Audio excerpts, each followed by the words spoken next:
আপনারা দেখছেন Bankura TV breaking news.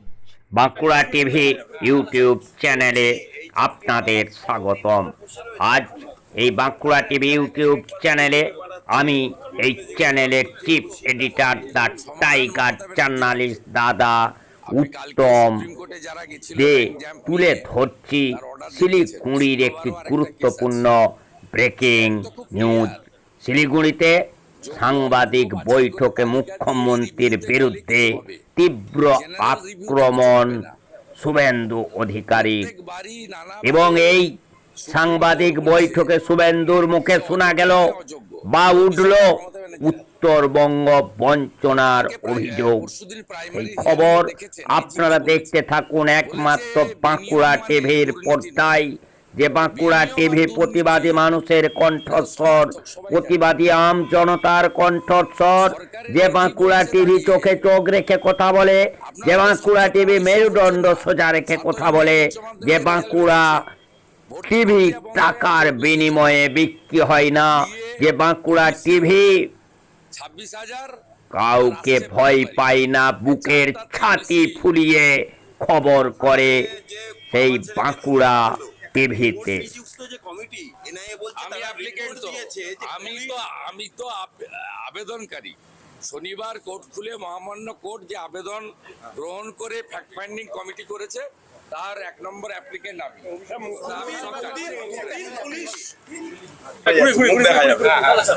বলছি এই চাকরিহারারা 16 দিন ধরে বসে রয়েছে এখনো, এবং তাদের একবার পুলিশ ডেকে পাঠাচ্ছে, বিভিন্ন জিজ্ঞাসাবাদ করছে, বসিয়ে রাখছে। সমাধান মমতা ব্যানার্জির হাতে।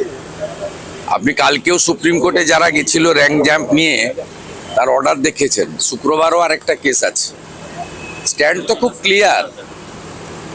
যোগ্য অযোগ্য বাছাই করে তালিকা দিয়েই রিভিউতে গেলে কিছু হবে, জেনারেল রিভিউতে কিছু হবে না। প্রত্যেকবারই নানাভাবে সুপ্রিম কোর্ট বলছে যে অযোগ্য মানে অযোগ্য। পুরো বিষয়টা মমতা ব্যানার্জির হাতে।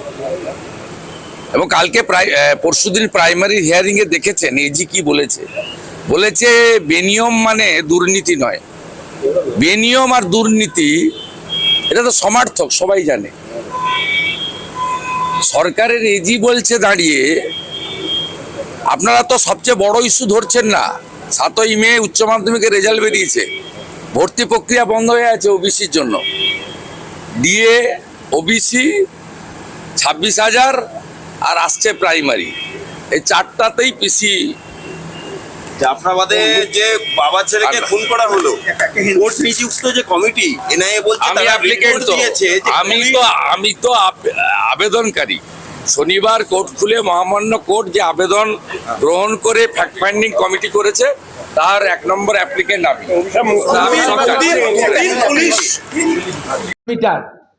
জমিটা এমএইচে বিএসএফকে তুলে দিন, জঙ্গি উনাকে খুঁজতে হবে না, বিএসএফ এনআইএ খুঁজে দিবে।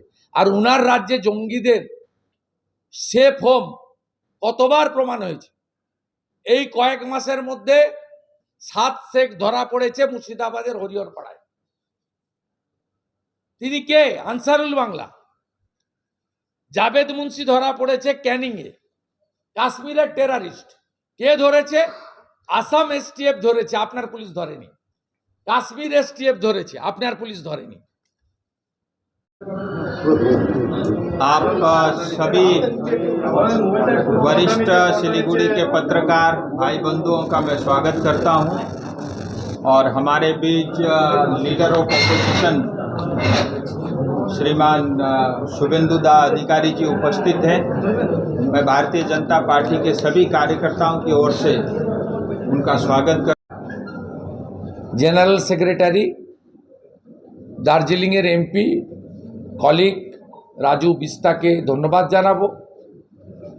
জানাবো। একদিক থেকে নান্টু পাল, আমার কলিগ এমএলএ দুর্গা মুর্মুজি, আমার কলিগ এমএলএ শিক্ষক আনন্দময় বর্মন, শিখাদি আমাদের দিদি, এবং শঙ্কর ঘোষ সহ সম্মানিত নেতৃবৃন্দ। আমি অনেক জেলার নেতারা আছেন, আর কারোর নাম বলছি না, সকলকে ধন্যবাদ। সাংগঠনিক জেলা পরিবারের পক্ষ থেকে শুভ বিকাল অভিনন্দন জানাচ্ছি। এবং আমি বিরোধী দলনেতা আমার পক্ষ থেকেও আপনাদের অভিনন্দন জানাচ্ছি। এই সপ্তাহে আমার এটি দ্বিতীয় ভিজিট। গত সোমবার বানারহাটে তেরঙ্গা যাত্রাতে আমি এবং দুজন এমপি জলপাইগুড়ি আলিপুরদুয়ার সহ আমরা সবাই উপবিষ্ট ছিলাম। আমার কলিগ এমএলএরা ছিলেন ও আপনারা দেখেছেন কিভাবে মানুষজন সেখানে যুক্ত হয়েছেন। একইভাবে সেদিন শিক্ষক, ভাওয়াইয়া শিল্পী, সিপিআইএমের বড় নেতা ঈশ্বর রায়, তিনিও মোদিজির হাত শক্তিশালী করার জন্য ধূপগুড়ি উপনির্বাচনে যিনি দাঁড়িয়েছিলেন এবং অনেক ভোট পেয়েছিলেন, তিনিও সেদিন আমাদের দলে জেলা সভাপতি শ্যামল রায় জলপাইগুড়ির হাত দিয়ে আমাদের উপস্থিতিতে যোগদান করেছেন। আজকে আমরা সবাই এসেছি, আমি কলকাতা থেকে, রাজুজিও দিল্লি থেকে সকালে পৌঁছেছেন। আমরা সকলে এসেছি অপারেশন সিঁদুরের সাফল্য, ইন্ডিয়ান আর্মিকে স্যালুট, ভারতবর্ষের প্রধানমন্ত্রীর হাত মজবুত করার আহ্বান নিয়ে তিরঙ্গা র্যালি শিলিগুড়িতে করার জন্য।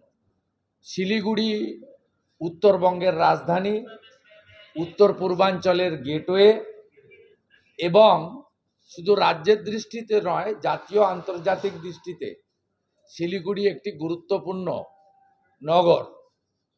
সেখানে বন্দে মাতরম, ভারত মাতা কি জয়, मोदी जी आगे बढ़ो हम तुम्हारी साथ है, इंडियन आर्मी जिंदाबाद, हिंदुस्तान जिंदाबाद, পাকিস্তানের ধ্বংস চাই, এই স্লোগানে মুখরিত হবে একটু পরে শিলিগুড়ির রাজপথ। আমি এই কর্মসূচিতে যুক্ত হওয়ার আগে মান্যবর জেলা সভাপতি অরুণ মণ্ডলকে অনুরোধ করেছিলাম একটি সাংবাদিক সম্মেলন করার জন্য। আমাদের পার্টি অফিসে ব্যবস্থা ছিল 3টের সময়, কিন্তু 2:50 থেকেই বিদ্যুৎ চলে যাওয়ায় আমি আর কারণ খুঁজতে চাই না, কারণ মুখ্যমন্ত্রী বলেন যে আমাদের রাজ্যে 1 সেকেন্ডও বিদ্যুৎ যায় না, উদ্বৃত্ত বিদ্যুৎ। সে কারণে আমরা হঠাৎ করে এই পাশেই একটি বেসরকারি আমাদের hotel Alipurduar, Red Bank, Ramjhora, Dalsingpara, Lankapara, জলপাইগুড়িতে ধর্নীপুর, সুরেন্দ্রনগর, একইভাবে কুমারগ্রামে 10টা, আলিপুরদুয়ার 6টা, কালচিনিতে 21টা, ফালাকাটায় 8টা, মাদারিহাটে 16টা, বানারহাটে 24টা, নাগরাকাটায় 16টা, মাটালিতে 19টা, মালবাজারে 28টা। এই চা বাগানগুলির মধ্যে ম্যাক্সিমাম চা বাগান এই মুখ্যমন্ত্রীর সময়ে বন্ধ হয়েছে এবং তিনি যেদিন এখানে আসেন সেদিনও মধু চা বাগান কালচিনি বন্ধ হয়েছে। চা বাগানের অন্তত 10 থেকে 12,000 বা আরো বেশি শ্রমিক কেরালা এবং আসাম চলে গেছে। এবং চা বাগানের শ্রমিকদের দুর্দশার কথা বলে শেষ করা যাবে না। যেখানে 2023 সালে 19%, 20% করে বোনাস পেয়েছে, 24 সালে মাত্র 16% করে বোনাস দেওয়া হয়েছে। অর্থাৎ বোনাসের পরিমাণ তাদের কমিয়ে দেওয়া হয়েছে। চা বাগানে চা সুন্দরীর নামে যা হচ্ছে বা পাট্টার নামে, তাতে চা বাগানের শ্রমিকরা খুশি নয়।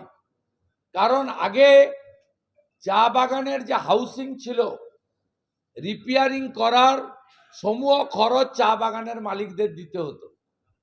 এখন কেন্দ্রীয় সরকারের টাকা 200 কোটি টাকা এরা ভেঙেছে লেবার ওয়েলফেয়ার বোর্ড থেকে 2023 সালের 20-12-2023 কলকাতার নিউ সেক্রেটারিয়েটে মিটিং করে 200 কোটি টাকা লেবার ওয়েলফেয়ার বোর্ড থেকে সরানো হয়েছে। সেই টাকাতেই চা সুন্দরীর চেক বিতরণ করছেন মুখ্যমন্ত্রী। একদিকে চা বাগানের মালিকদেরকে আর্থিকভাবে সুরক্ষিত করা, যে তোমাদের আর চা শ্রমিকদের বাড়িঘর রিপেয়ার করতে হবে না, তোমাদের অনেক টাকা আমি বাঁচিয়ে দিলাম, কিছু টাকা আমাকে দিও।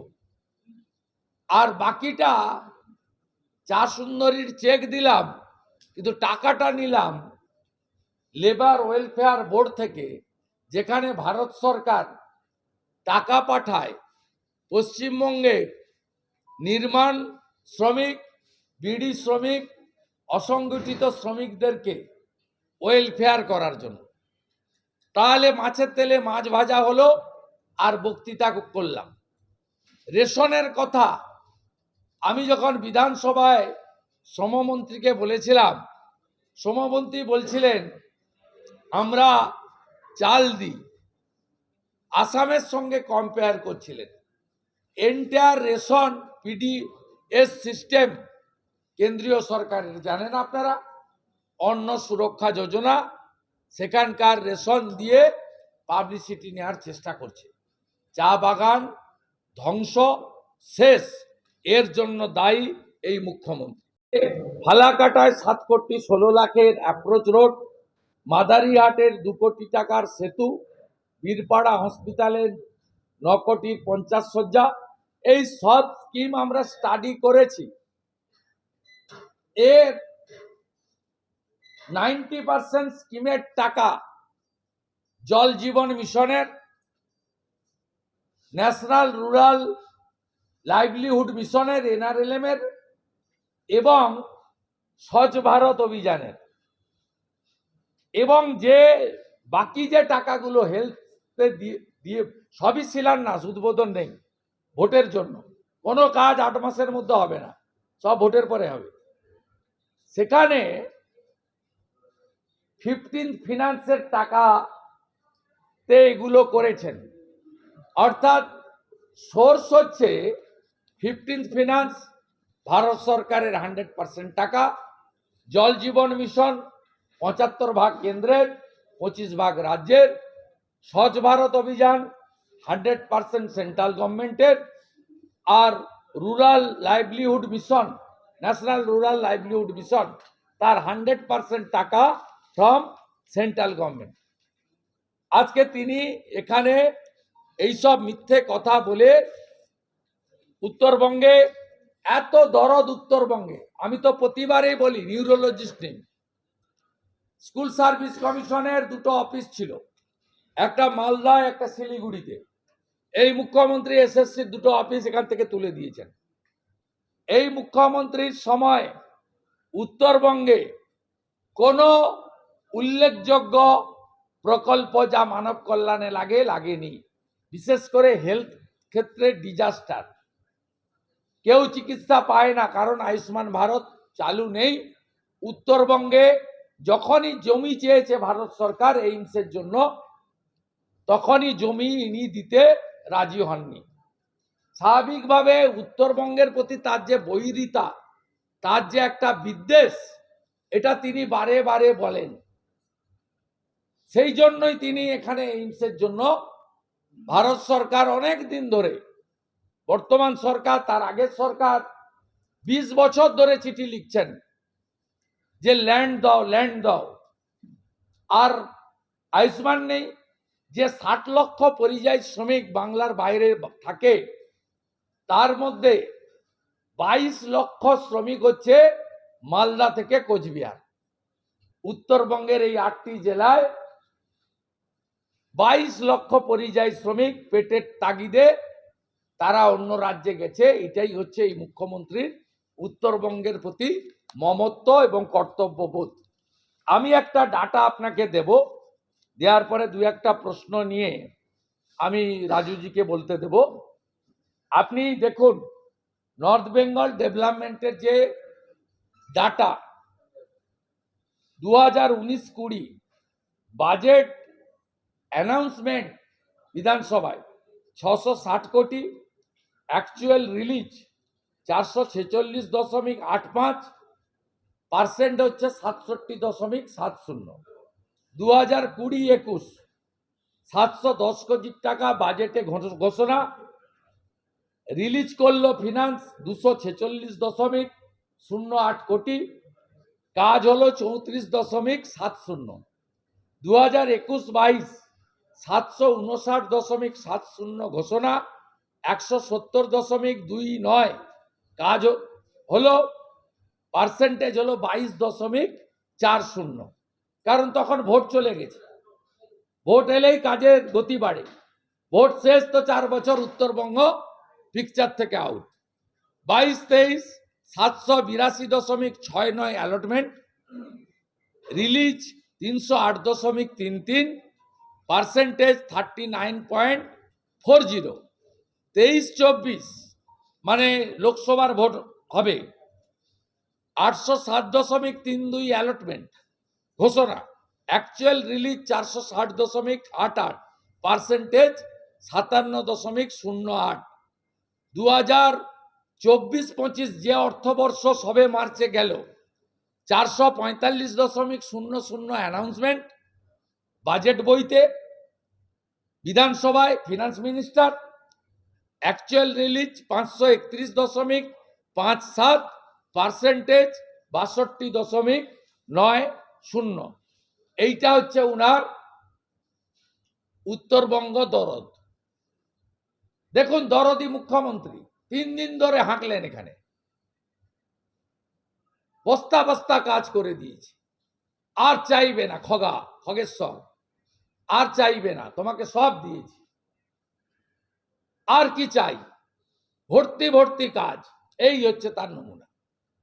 8টা জেলা, সবচেয়ে বেশি রিসোর্স এখানে দেয়, সবচেয়ে বেশি জিএসটি এখান থেকে ওঠে, সবচেয়ে বেশি রেভিনিউ এরা দেয়। আপনি এখানে আপনার আসল চরিত্র আমি প্রকাশ করে গেলাম। এটা করতে পারেন? উনি বাংলাদেশকে কিছু বলেছেন যে বাংলাদেশ থেকে জঙ্গিবাদ এবং ভারত বিরোধী কাজ হচ্ছে? ওপেনলি বলছে চিকেন নেক নিয়ে নেব। তিনি কাকে অ্যাটাক করেছেন? আসামকে আর বিহারকে। এই মুখ্যমন্ত্রী নিজেকে প্রধানমন্ত্রী ভাবছেন। এটা ভারতবর্ষ। আসামের লোককে উত্তরবঙ্গে ঢুকতে গেলে ভিসা পাসপোর্ট লাগে না, বিহারের লোককে ঢুকতে গেলে লাগে না। কিষানগঞ্জ দিয়ে না পেরোলে আপনি শিলিগুড়িতে আসবেন কি করে? আপনি কাকে অ্যাটাক করেছেন? বিহার এবং আসামকে, যেটা আমি মনে করি সংকীর্ণ বিচ্ছিন্নতাবাদ। ন্যাশনাল রুরাল লাইভলিহুড মিশন, স্বচ্ছ ভারত অভিযান এবং দ্বাদশ অর্থ কমিশন। আপনি একবারও ভারত সরকারের নাম উল্লেখ করেননি, একবারও প্রধানমন্ত্রীর প্রতি কৃতজ্ঞতা জ্ঞাপন করেননি। আপনি উত্তরবঙ্গে কিছু আসন যাতে 26-এ পাওয়া যায় তার জন্য এটা করেছেন। উল্টে কি দিয়েছেন আপনি? 23-এ রামনবমীর শোভাযাত্রায় ডালখোলাতে পাথর বৃষ্টি হয়েছে, এনআইএ করতে হয়েছে অপোজিশন লিডারকে। আপনার গুন্ডারা 37 জন জেল খেটেছে। কি দিয়েছেন উত্তরবঙ্গে? মোথাবাড়িতে হিন্দুদের বাড়ি লুট। কি দিয়েছেন উত্তরবঙ্গে? গত 2 দিন আগে রতুয়ার দুর্গানগরে হিন্দুদের নির্মাণ মন্দিরে বাধা সৃষ্টি এবং 6টা হিন্দু দোকান লুট এবং অগ্নিসংযোগ। আপনার লোকেরা আপনার ভোট ব্যাংকের রাজনীতি আজকে এই জায়গায় নিয়ে গেছে। তাই আপনাকে উত্তরবঙ্গের মানুষ উত্তরবঙ্গ বিরোধী বলে জানে। আপনি বছরে 3 থেকে 4 বার বেড়াতে আসেন, কারণ উত্তরবঙ্গে আপনি ইনফ্রাস্ট্রাকচার তৈরি করেননি, বড় হসপিটাল করেননি, নিউরোলজিস্ট দেননি, এমআরআই স্ক্যান মেশিন বসাননি। আপনি টাইগার হিলে একটা বাড়ি করেছেন, উত্তরকন্যায় একটা বাড়ি করেছেন, সেবক রোডে একটা বাড়ি করেছেন, গজলডোবায় একটা বাড়ি করেছেন, চালসাতে একটা বাড়ি করেছেন, আলিপুর দুয়ারে একটা বাড়ি করেছেন। আপনি মাঝে মাঝে এসে থাকার জন্য, এই বাড়িগুলোর চাবি নবান্নর 14 তলায় আপনার অফিসে থাকে। আপনি ছাড়া আপনার কলিগ মন্ত্রী আমলারাও এসব বাড়িতে থাকার সুযোগ বা তারা সৌভাগ্যবান হননি। আপনি রানী মার মতো একজন হিপোক্রেট রুলারের মতো, শাসকের মতো আপনি উত্তরবঙ্গকে ব্যবহার করছেন নিজের ব্যক্তিগত আনন্দের জন্য। প্রকৃতপক্ষে উত্তরবঙ্গের লোকের হয়নি। আমি কয়েকদিন আগে এসে ধূপগুড়িতে একটি ব্যক্তির বাড়িতে গেছিলাম, গোটা পাড়া ওয়ার্ড বেরিয়ে এসেছিল। মহিলারা বললেন যে আমাদের সব বাড়িতে গ্র্যাজুয়েট, বিএড, পিটিটিআই পাস করা, চাকরি কি হবে না? উত্তরবঙ্গ চাকরি চায়। উত্তরবঙ্গের মানুষ পরিযায়ী শ্রমিক বাড়ি ফিরতে চায়। উত্তরবঙ্গের মানুষ চা বাগান, বন্ধ চা বাগান খুলে চা শিল্পের প্রসার চায়, তরাই ডুয়ার্সের উন্নয়ন চায়, পর্যটক দার্জিলিংয়ের পাহাড় থেকে তরাই ডুয়ার্স পর্যন্ত যাতে ভরে যায় তার জন্য উত্তরবঙ্গ চায়। আপনার জলপাইগুড়ির মহিলা নেত্রী, তিনি যে নদীগুলো শেষ করেছেন তার তালিকা যদি আমি পড়ি অনেক সময় চলে যাবে। আমি আপনাদেরকে শুধু কয়েকটা নদীর নাম বলছি, কালকে গিয়ে দেখে আসবেন যে কি অবস্থা উত্তরবঙ্গে। ধরলা নদীর ব্রিজের নিচে ধনতলা মোড় অজস্র ডাম্পারের মাধ্যমে বালি বোঝাই করে নিয়ে যাওয়া হয়। নেওড়া নদী, মাল নদী, চেল নদী, এগুলো থেকে ঢিস নদী, এই নদীগুলো থেকে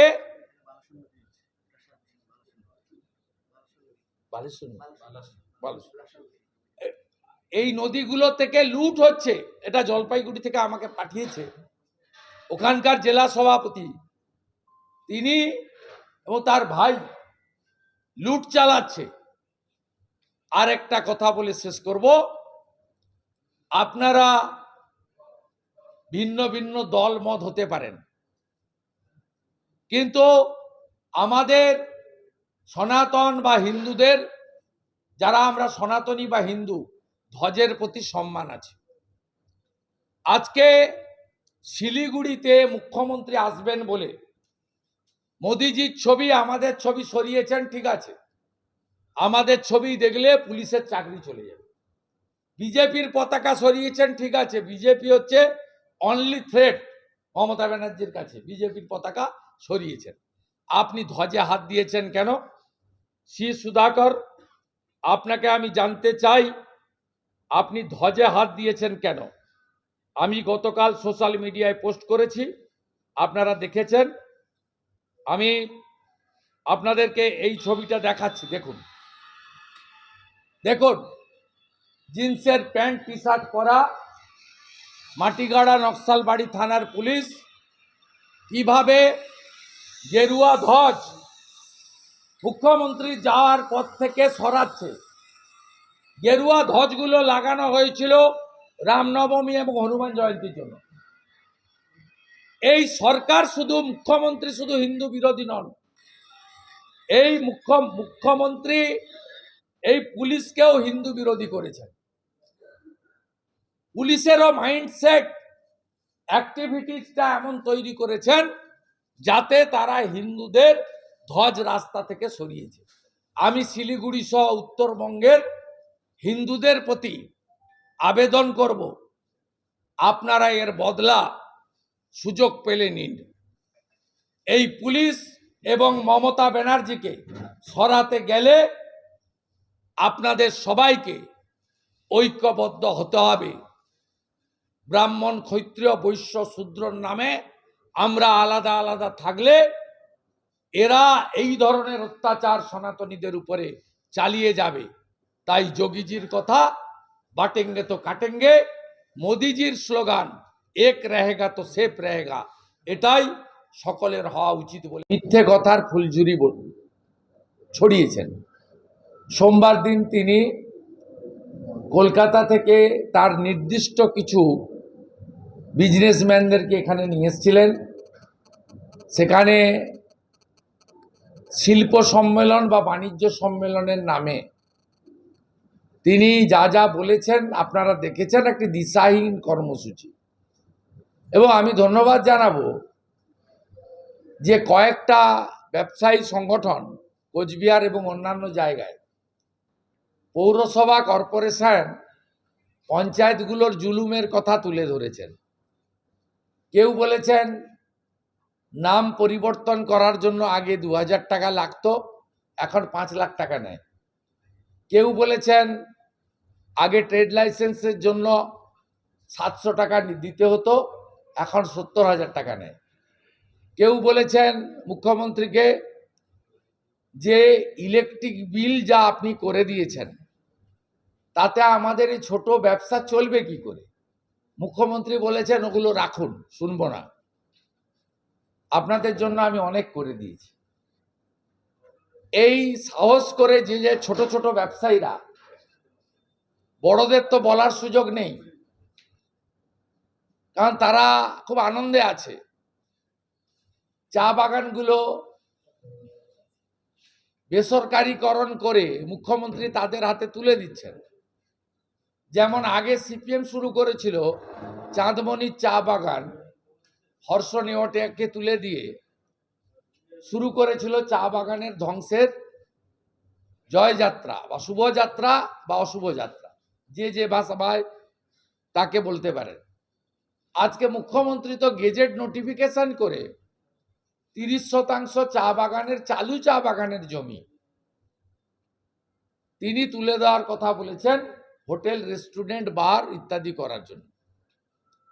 তাই চা বাগানের মালিক বা শিল্পপতিদের বলার ওখানে কিছু নেই। ছোট ছোট ব্যবসায়ীরা প্রতিবাদ করেছে। মূলত প্রকৃতি মা দুহাত ভরে উত্তরবঙ্গকে দিয়েছেন, অপরূপ পাহাড় দিয়েছেন, সুন্দর অরণ্য সুন্দরী ডুয়ার্স দিয়েছেন, তরাই, এবং সাথে সাথে এত সুন্দর সুন্দর নদী উত্তরবঙ্গে দিয়েছেন প্রকৃতি মা। আজকে তৃণমূল কংগ্রেসের 14 বছরের সময়কালে এই প্রকৃতি মাকে ধ্বংস করে লুট করা ছাড়া তারা অন্য কোনো কাজ করেননি।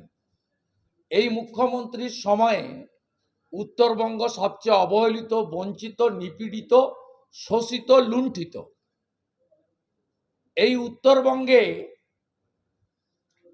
যে 3টি প্রধান অর্থনৈতিক মেরুদণ্ড যার উপরে দাঁড়িয়ে আছে, যাতে খনিজ পাওয়া যায়, যাতে প্রাকৃতিক সম্পদ পাওয়া যায় এবং পর্যটকরা আসে, কি হয়েছে, পাহাড়টাকে নষ্ট করতে পারেনি, পরবর্তীকালে সুযোগ পেলে করবে। কারণ পুরুলিয়াতে পাহাড়ও বেচা হচ্ছে, এখানে সেটা এখনো শুরু করতে পারেনি। পাহাড়ের লোকেরা বা নেপালি গোর্খারা তাদেরকে একটু ভয় করেন মুখ্যমন্ত্রী। কিন্তু বাকি কি করেছেন, সব নদীকে বেচে দিয়েছেন। নদীর বালু তোলার নামে অপরিকল্পিতভাবে কোনো নদীর অস্তিত্ব নেই। নদী শেষ। দ্বিতীয় কি শেষ? অরণ্য শেষ। আপনি যদি তরাই ডুয়ার্সের অপরূপ অরণ্য এই অরণ্য সুন্দরী ডুয়ার্স এলাকায় 10 বছর আগে গিয়ে থাকেন, আর আজকে যদি চালসা রাজাবাদ খাওয়া থেকে লাটাগুড়ি থেকে আপনি যদি যান, দেখবেন কিভাবে কাঠগুলিকে পাচার করা হয়েছে কেটে কেটে, কিভাবে অবৈধ কাঠের কাঠ পাচারের চক্র চলছে। তৃণমূলের মণ্ডল সভাপতি চন্দন কাঠ পাচার করতে গিয়ে গ্রেপ্তার হয়েছে।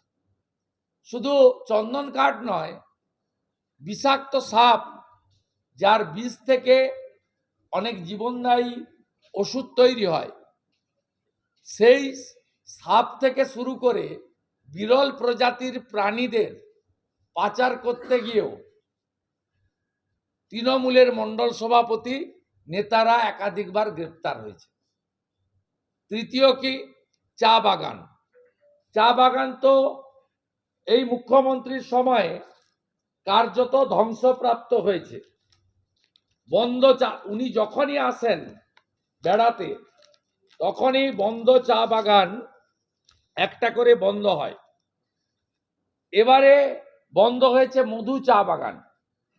এই মুখ্যমন্ত্রীর গত কয়েক বছরের মধ্যে 2-3 বছরে কি নিয়ে এই যে পুলিশের ডেলি টাকা তুলছে, উনি কালকে বলেছেন তো যুক্ত।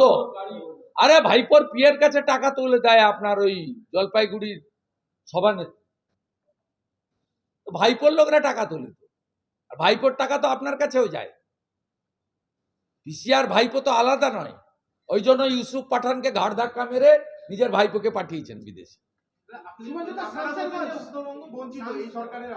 যে তথ্য দিয়ে দিলাম, আপনি চোখ উত্তরবঙ্গ পৃথক রাজ্য হওয়া সবসময় যে কথাটা উঠে আসে, উত্তরবঙ্গ পৃথক রাজ্য, আলাদা রাজ্যের প্রয়োজন, এটা কি মনে করছেন? এটা অপ্রাসঙ্গিক কাল্পনিক প্রশ্নের উত্তর দেব। এটা আপনার প্রশ্নটা প্ল্যান্টেড। কেউ পাঠালেন আপনাকে হোয়াটসঅ্যাপ মেসেজ করে, কোনো সুবিধা হবে না। 54টাই বিজেপি জিতবে। গতবারে 31 ছিল, এবারে 54টাই জিতবে। উত্তরবঙ্গে মমতা নেই। লোক বলে এখানে এলে নেপালিরা বলে ঘুমনে আনছু, আর কালকে চা বাগানে নেমেছিলেন বাগডোগরার কাছে, তু খিচ মেরি ফটো। খালি হাতে ফিরবো কেন? পুলিশকে বলেছে ব্যবস্থা করো, ক্যাডবেরি চলে এলো গাড়িতে, হঠাৎই নেমে পড়লেন। আপনারাও বলিহারি, হঠাৎই নেমে পড়লেন বাংলার রানীমা, হঠাৎই 200 ক্যাডবেরি প্যাকেট চলে এলো, সব সাজানো গুছানো। তু খিচ মেরি ফটো।